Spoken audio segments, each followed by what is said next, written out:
Forward, Basic Principles of Marxism-Leninism.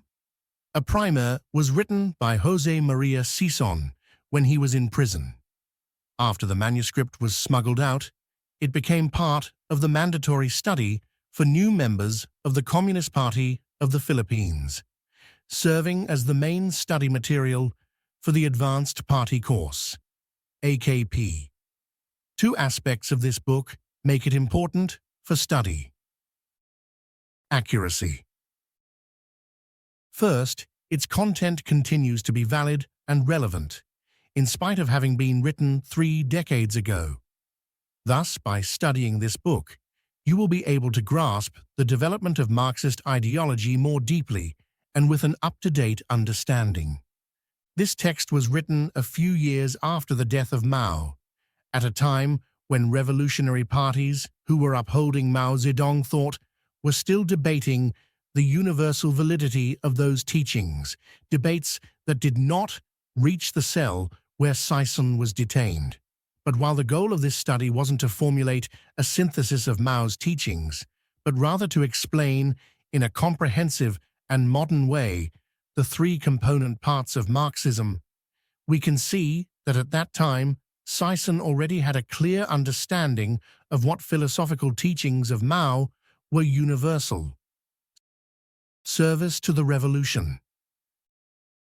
Second, the background of how and when this text was written demonstrates the unwavering dedication of its author to serve the revolution. Sison wrote the primer from his jail cell. Arrested in 1977 during the fascist Marcos dictatorship, the military believed his capture and arrest would be the blow to the revolution that could lead to the liquidation of the Communist Party of the Philippines. To that aim, they did everything they could to force its founder to betray the party.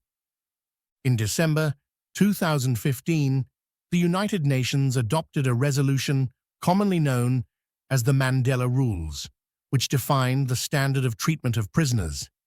It explicitly banned prolonged solitary confinement, meaning the isolation of a prisoner for more than 15 days, because modern studies proved that such detention constituted a form of psychological torture. From his arrest in 1985, Sison was held in solitary confinement, with the exception of a few months in 1980 and 1981 when he was reunited in a partial isolation with Julie de Lima, his wife, and water cures and beatings were routine. All of the regime's measures were in vain, and Sison, trained as a teacher, made use of this time to do everything he could to help to advance the revolution. In the beginning of the 80s, the first ideological confusions born out of right and left opportunism emerged in the CPP, confusions that would lead to the second rectification movement a decade later. From prison, and through his lawyer, Sison wrote and sent out many letters and articles to address and criticize the confusion. He understood that criticism wasn't enough. Comrades needed a more comprehensive understanding of the basic principles of Marxism. It took 2 years to complete this work. The book you hold in your hands is the result of it. Released in 1982, Julie de Lima smuggled the text out of jail, and while its study was immediate and widespread, it was only in 2013 that the International Network for Philippine Study, INPS, officially released it in the 4th volume of the selected works of Jose Maria Sison, Detention and Defiance Against Dictatorship. Ongoing study. Studying this primer will help you understand the core of the ideology of today's Marxism, that is, Marxism-Leninism-Maoism, and see the world through the lens of class struggle and the dynamics of contradictions. But it's important to keep in mind that this text is, as it is titled, a primer. It takes more than one book to understand our complex ideology, and this book can't replace the study of the works of Marx, Engels, Lenin, Stalin, and Mao. Moreover, each country has its own particularities that need to be studied, analyzed, and tested in practice.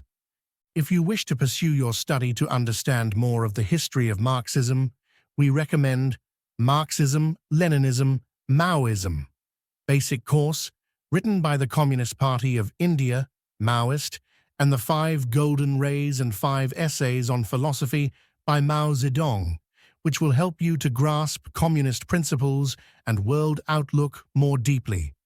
We wish you a fruitful study. Introduction. Marxism is a comprehensive ideology, ranging from philosophy to strategy and tactics. It seeks not only to interpret the world, but to change it. It is acclaimed as universal, serving as guide and general method of cognition and practice in both natural and social sciences. It is a system of ideas or ideology that guides the organized conduct of the working class and the people, as well as proletarian parties and states, in building socialism and carrying out the anti-imperialist movement. This ideology has inspired and impelled the rapid social, economic, scientific, and cultural progress of socialist countries in a matter of a few decades. It has adherents of no mean magnitude and significance in the Third World and in the capitalist countries. In summing up Marxism, Lenin cited philosophy, political economy, and socialism as its 3 basic components. Describing Marxism as a development of revolutionary theory and practice on the high road of civilization, he pointed to the fact that Marx and Engels based themselves on the most advanced sources of knowledge during their time. Marx and Engels applied their critical creative faculties on German philosophy, especially on the materialist Feuerbach and the idealist Hegel, on British political economy, especially on the classical economists Adam Smith, David Ricardo, etc., and on French social science, especially on the democratic revolutionaries and utopian socialists. In pointing to political economy, specifically Das Kapital, as the core of Marxism, Lenin clearly recognized its significance as the most profound explanation for an entire historical epoch, that of capitalism. Marx explains the emergence, development, and maturation of capitalism in a comprehensive and thoroughgoing manner. Up to the present, the theory and practice of Marxism is known to have undergone 3 stages of development.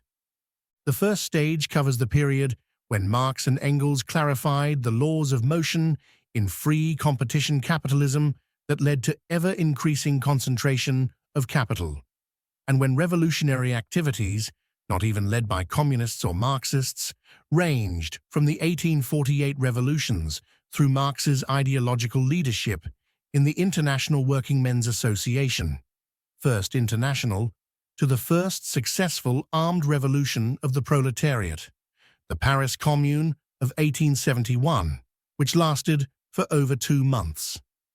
The second stage covers the period when Lenin clarified the growth of capitalism into imperialism, and the Bolshevik Revolution won and gave way to the building and consolidation of socialism in one country.